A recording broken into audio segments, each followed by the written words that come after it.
Topic po natin, 10 bad habits na pwede makasama sa kalusugan natin. Actually, itong mga bad habits na po to, mental health habits to.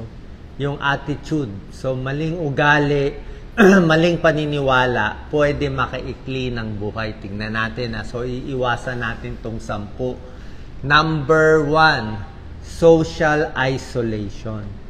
Social isolation, lalo na kung may edad na, walang kasama sa bahay, walang nakakausap, konti lang kaibigan. Pag wala kang kinakausap sa isang araw, kaya nga ang payo ko, at least bawat araw meron kang tatawagan, meron kang makakausap, pwedeng kaibigan mo o hindi mo kaibigan, pumunta ka na lang sa isang fast food, makipag-usap ka, or else pwede magkaroon ng sakit. Sa matanda, magkakaroon ng dementia, cognitive decline, maraming chronic disease, maraming autoimmune disease. Kasi ang tao, kailangan may kinakausap. Pwede mo tawagan kaibigan mo, kapamilya mo, kahit konting message lang. Sali ka sa grupo, sa mga club, para meron ka makikilalang tao. So, kala nyo baliwala yung social isolation, nakamamatay po yan. Eating disorder, depression, dementia, schizophrenia, anxiety, bipolar. Hindi kaya ng tao na walang kausap. Number 2, bad habit, bad attitude, negative self-talk. Okay? Siyempre, pag positibo tayo, inisip natin, kaya natin gawin to, magiging mas healthy tayo, magkakatotoo. Pag iniisip mo yung negatibo, ay nako, delikado, malala na ako, wala na pag-asa, marami kang mga body pains, lalo lang sasakit. Diba? So, negative self-talk, marami ring epekto. Magkakasakit, magkakanervyos, lower self-confidence. Kung estudyante, babagsak pa sa school, higher risk of depression. So, pag may pumapasok na negatibo sa utak natin, papalitan natin ng positive. Ano magagawa natin? Kasi minsan di talaga maiwasan meron talaga papasok na wala kang confidence, may inferiority complex. Pwede ka mag-diary. Tunay ba yung nangyayari? Tunay ba yung mga negatibo naririnig mo? Self-compassion, mahalin ng sarili. Spend time with positive people. Pili kayo ng mga tao na nakakabigay sa'yo ng energy. Iwas ka sa mga tao yung parang Dracula na dead-drain ka Pagkausap mo to, napapagod ka. Parang nakukuha niya energy mo. So, pili ka ng mga tao, ay mga pinapanood ng topic, tulad nito, na magbibigay sa iyo ng positive idea, positive people na lalakas ka. Pwede rin magpakita sa guidance counselor or psychotherapist. Okay, so itong mga negative belief na talo ko, wala akong pag-asa, may sakit ako, ganyan. Dapat papalitan mo agad ng positive. Number 3, ito, kasalanan ng social media, kasalanan ng TikTok, Facebook, comparing yourself to others. Ito talaga bad habit to. Kasi, lalo na sa social media, di ba? Tinitingnan mo yung kaibigan mo o hindi mo kakilala, sasabihin mo, ay mas maganda siya, mas maayos yung anak niya, honor, mas malaki bahay niya, mas matalino siya, mas marami siyang likes, mas marami siyang followers, ako kawawa. Dapat ang idea mo, I'm awesome, yung kaibigan mo, awesome din, kanya-kanya lang. Kasi pag kinumpara mo sarili mo sa iba, magiging inggit, di ba? Inggit yan Una, inggit, tapos galit, tapos ganti. Jealousy, anger, resentment. Tsaka imbis na happy ka na sa buhay mo, relax ka na, kahit maliit sweldo mo, happy ka na. Pero pag nakita mo yung kakilala mo, nag-abroad o pumunta sa isang outing na naghanda ng malaki, maiinggit ka. Nagpakita ng magandang motor, gusto mo rin magmotor, mamaya ma-aksidente ka pa kung di ka na masanay magmotor. So wag nang compare sa ibang tao. Ito ang problema. Ito nga favorite actor ko to si Bill Murray. Sabi niya, social media is training us to compare our lives to others instead of appreciating what we are. Kaya lahat nadidepress. Compare.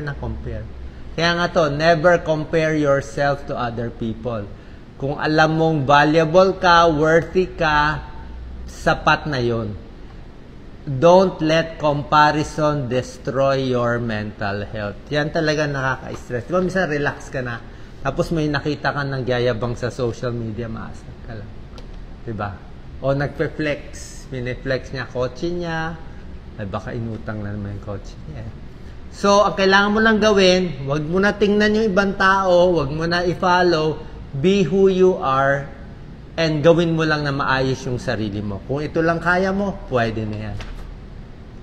Hindi naman kailangan maging number 1. Basta, ginagawa mo yung mission mo, pwede na yan. Number 4 na ugali na pwede magdulot ng sakit tulad ng stroke, high blood, heart disease, perfectionist. Okay? May mga tao masyadong tamad. Ayaw natin yon. May tao naman, sobra sipag, sobra perfectionist. Ayan, no? Pag sobra ka perfectionist, ito yung goal. Sobra taas, unrealistic, hindi mo maabot. Ang mangyayari sa'yo, mas takot ka na umakyat. Gusto mo lang results, marami ka nakakaaway. Very critical ka sa ibang tao, nagagalit ka. Diba? So, hindi rin maganda ang perfectionist. Diba? Kung ano lang magagawa mo, siyempre, minsan panalo, minsan talo, minsan may alam, minsan hindi mo alam.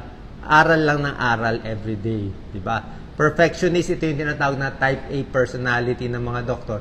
Masyadong workaholic. Number 5 bad habit, ito. People pleaser. Okay? Yung overcommit. Commit ka ng commit, agree ka ng agree. Tingnan natin kung people pleaser kayo. Ang side effect nito, pwede ka ma-burnout, pwede ka ma-anxious, stress, depressed, tsaka heart disease. Ang people pleaser, oo ng oo kahit gusto nila tumanggi. Cannot say no. Laging takot pag sasabihan ng ibang tao. Okay? Hindi makagawa ng boundary. Yan, no? Kailangan mo approval ng ibang tao at hindi mo sineshare yung nararamdaman mo. So, pag people pleaser ka, dapat may limit lang. Ayan, no? I don't answer calls after 10 p.m. Diba? Pag pahinga na. Help when you want to do so. Tulong lang pag talagang kaya mo. Think before overcommitting. Tingnan mo na schedule mo, puno na schedule mo, commit ka pa ng commit, di sasama lang loob mo. Practice positive self-talk and start small. So, pag merong lumapit sa'yo, pakigawa ito, sabi mo, ay, hindi ko magagawa Diba? Kasi pilit ka ng pilit, stress ka naman ng stress. So, in the end, ikaw rin magkakasakit. Number 6, may galit sa tao. Hindi makapagpatawad, holding grudges, unforgiveness.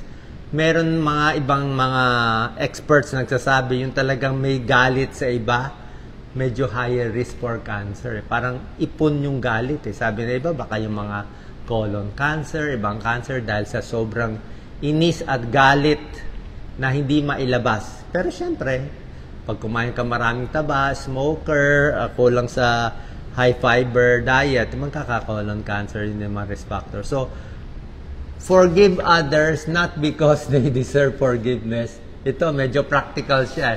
Dapat naman forgive, pero kahit ayaw mo siya i-forgive, para sa'yo na lang because you deserve peace of mind. Diba? Para lang ma-relax ka. Kung hindi, ulit ng ulit lang yung galit mo sa kanya. Alam naman natin, pag nagalit ka, mga high blood ka, pwede ma-stroke, pwede ma-ulcer, mga GERD, makulo ang tiyan, lahat yan, galit yan Diba? So, pag hindi ka nagalit, wala ka nang iiwasang tao. That's number 6 kanina, unforgiveness. Number 7, overthinking. Overthinking. Pwede mag-abot sa depression yan. Okay? So, isip ka ng isip sa deadline mo, mga gagawin mo.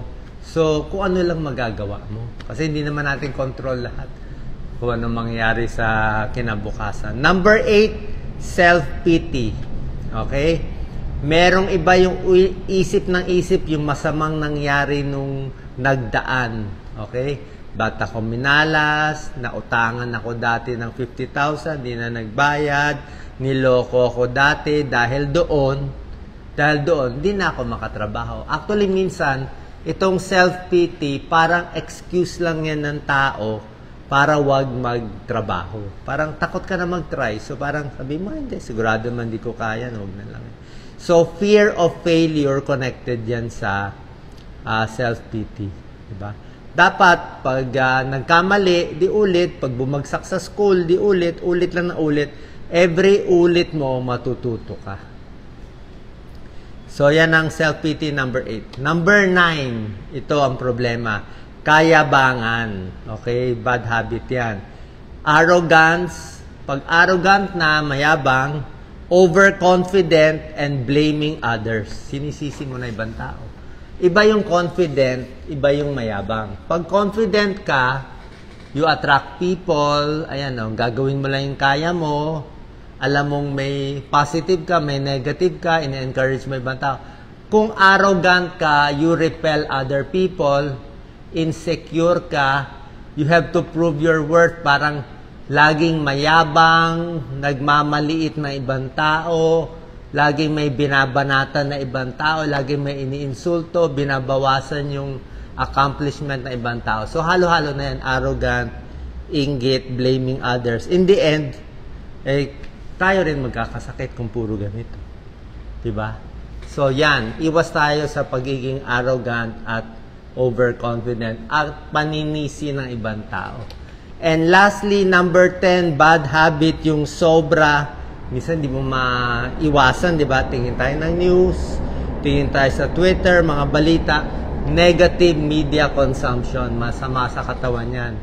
Di ba? Nakita mo, may outbreak, may gera, may massacre, sasakit ang ulo mo, mapapanik ka dito. Di ba? So, ma-stress ka, ma-heart disease, ma-high blood, pati sakit sa tiyan, lahat ng ulcer makukuha mo sa stress. Para makaiwas sa negative media consumption, syempre, mas less mo babasahin yan. At bukod dyan, syempre, yung mga bashers, yan ang nakakasira sa mental health natin. Ang tip kung may basher kayo, wag mo na basahin yung comment. Kaya mo na. Wag mo na basahin yung comment. Gawa ka na lang ng iba, hayaan mo, lilipas din yan. Tapos, kahit sinisiraan ka, huwag ka gumante. Leave positive comments to others. Kasi pag nakita nila positive ka naman, mahirapan sila bumanat sa'yo. Pero kung ikaw rin ay nagmumura, tapos yung tao minumura ka rin, so, ikot lang ng ikot yan. Sabihin nila, ikaw rin nagmumura ka. So, parang deserve mo rin na mabanatan kasi bumabanat ka sa iba. Usually, ganoon. Kung sino yung bumanat, sila rin binabanatan. So, yan yung mga technique na wag mo na lang basahin at leave positive comments to others. Pabaliktad naman, okay? Healthy habits. Matulog ng sapat, relax, maglakad, para maganda yung health natin. Mga kahit 3,000 steps, pwede na. 5,000 steps, mahirap ang 10,000 steps. Maraming inom ng tubig, 8 to 10 glasses of water, relax, prayer, maraming prutas, maraming gulay, mental break, stretching, healthy meals, magbasa ng inspirational, magbasa ng Bible, at merong exercise araw-araw.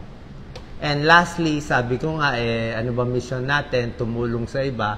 Kung magiging mas mapagmahal, mapagpatawad, masaayos ang mental health natin, mas gaganda pa pakiramdam natin. Mas bababa pa at mawawala yung mga sakit na nararamdaman nyo. Salamat.